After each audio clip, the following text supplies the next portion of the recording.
One Piece es el legendario shonen de Ichiro Oda, que nos relata las travesías y odiseas de los Sombreros de Paja, una tripulación de piratas que se embarcan en la búsqueda del One Piece mientras buscan cumplir sus sueños de manera paralela.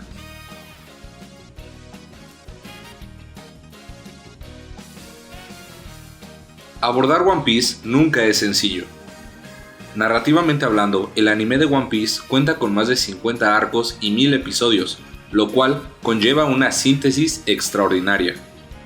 El desarrollo de personajes tampoco es cualquier cosa, ya que Oda nos detalla la vida de más de 1000 personajes durante todo su manga.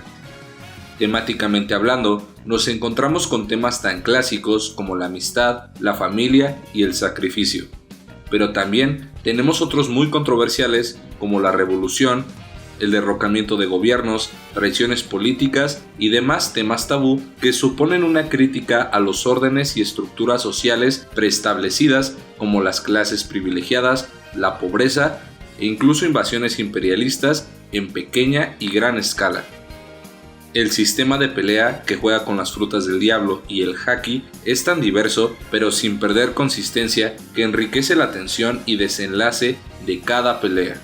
Incluso cada sueño de los tripulantes que acompañan a Luffy es tan único y especial que por sí solo podrían ser novelas. Todo esto sin mencionar que hay un siglo perdido en el universo ficticio de One Piece que sugiere una manipulación de la historia por quienes ostentan el poder. En una poética tan vasta y enorme, elegir un tópico en One Piece es elegir un videoensayo, por lo cual, en el presente video abordaremos la pregunta mítica y legendaria: ¿qué es el One Piece?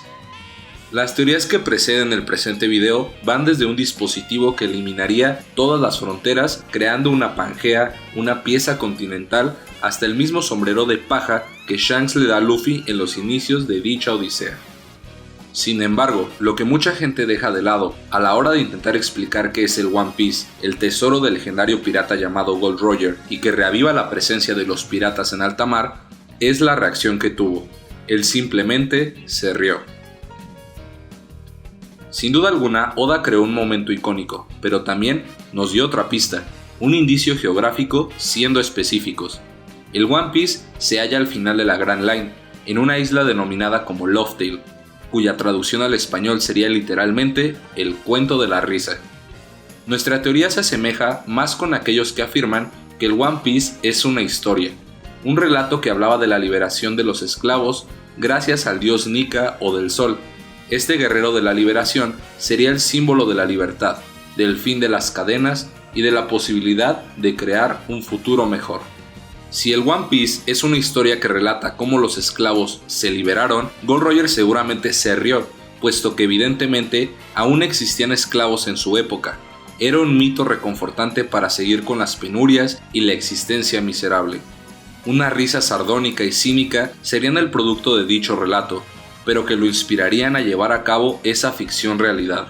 Su sacrificio, como el del dios Nika, fue el inicio y el fin que englobaría las temáticas, los personajes y todos los arcos.